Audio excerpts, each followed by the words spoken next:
પહેલાના સમયમાં છે એ ડોળું પાણી હતું તો ત્યારે એ ફિલ્ટર કેમ કરતા? તો આ દેશી આપણી જે ફિલ્ટર છે એનો આ નમૂનો છે. હાલના ફિલ્ટરમાં જે મેમ્બ્રેન આવે ને ને એમાં અંદર 3 લાઈન હોય તો એની અંદર જે મેમ્બ્રેન હોય ને એની અંદર આ જ વસ્તુ હોય, પણ અલગ અલગ મેમ્બ્રેનમાં અલગ અલગ વસ્તુ ભરી હોય. એક મેમ્બ્રેનમાં ચારકોલ હોય, એકમાં છે એ ઝીણી રેતી જેવો ભાગ હોય, અને એકમાં છે એ જંતુનાશક જે દવાઓ ટાઈપ હોય એની પાસે એક ગોળીઓ અંદર હોય, બરાબર? તો એ અલગ અલગ મેમ્બ્રેનમાં અલગ અલગ વસ્તુ હોય. પણ એ બધી વસ્તુઓ ક્યાંથી આવી? તો કે પેલા આગળના સમયમાં આપણા જે ગઈઢાઓ હતા એ આ રીતના ફિલ્ટર કરતા પાણી. એનાથી શું થાય તો કે પાણી છે એ ચોખ્ખું થઈ જાય અને જે જીવાણુ વાળું હોય છે તો એ આમાંથી એ જીવાણુ મુક્ત થઈ જાય અને એકદમ ક્લિયર પાણી મળે, ડોળ વગર.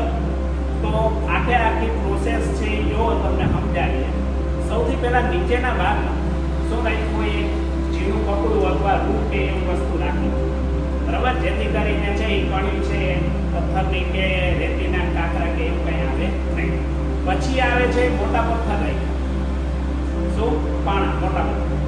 એના ઉપર છે એ પછી ચારકોલનો સ્તર રાખ્યો. ચારકોલ છે એ શું કરે? અશુદ્ધિઓ હોય એને શું કરી દઈએ? ખેંચી. અને જીવાતો હોય છે એનો પણ શું કરીએ? ખેંચી દઈએ, બરાબર? અત્યારે તમે જો ફેસ વોશ છે ગમે એ હોય તો એ ચારકોલ વાળી આવે, એક્ટિવેટેડ ચારકોલ. એવી ફેસ વોશમાં ને પછી આપણે ક્રીમ લગાડી તો એમાં ચારકોલનો ઉપયોગ થાય. શું કામ? કે આપણા ચહેરા ઉપરના જે છે જીવાતો એને ખેંચે. તો એટલે માટે એનો ઉપયોગ અહીંયા આપણે ફિલ્ટરમાં કરીએ કે એ શું કરે? પાણીની જે જીવાતો છે એ ખેંચી લે અને અશુદ્ધિઓ છે એને પણ દૂર કરે, બરાબર? પછી એ છેલ્લો છે એ સાવ ચોખ્ખું પાણી નીકળે, બરાબર? આપણે આમાં નાખી દેવાનું. તો આની અંદર છે એ બધી જીવાતો જે ઉપર કચરો ઘણું બધું આમાં હોય છે કે તમે આની અંદર નાખી દેવાનું, બરાબર?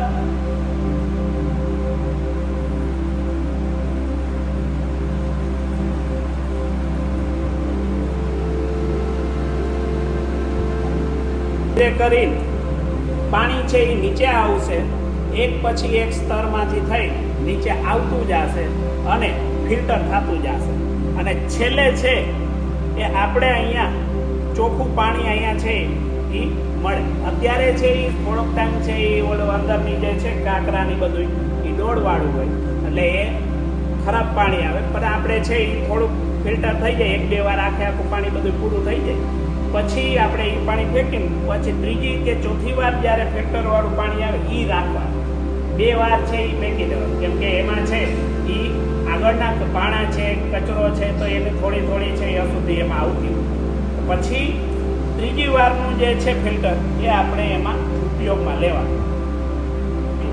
અને નીચે પાણી જે નીકળે છે એ એકદમ ફિલ્ટર થયેલું પાણી હોય, બરાબર? આને તમે પી શકો. ઓકે, આ છે એ આપણો દેશી જે વોટર ફિલ્ટર છે એ આ રીતે આપણે ઘરે પણ તમારે નળનું પાણી આવ્યું હોય તો એમાં ડોળવાળું હોય ને, તો એને પણ તમારે ડોળ એમાંથી કાઢવું હોય તો આવી રીતનું તમારે ફિલ્ટરવાળું થોડું ગોઠવી દો એટલે એમાંથી ડોળ વહી જાય. ડોળ વગરનું આવું ચોખ્ખું પાણી તમને મળે. જો છે હજી આનાથી નહીં ચોખ્ખું દેખાય, કેમ કે ગ્લાસમાં છે એ થોડીક ડિઝાઇન છે એને લીધે તમને ક્લિયર ન દેખાય. પણ આપણે જે નાખ્યું હતું ડોળું પાણી અને આ પાણી જોયું દેખાડું સાવ ફિલ્ટર થઈ ગયું. આ હતો એ વોટર ફિલ્ટર.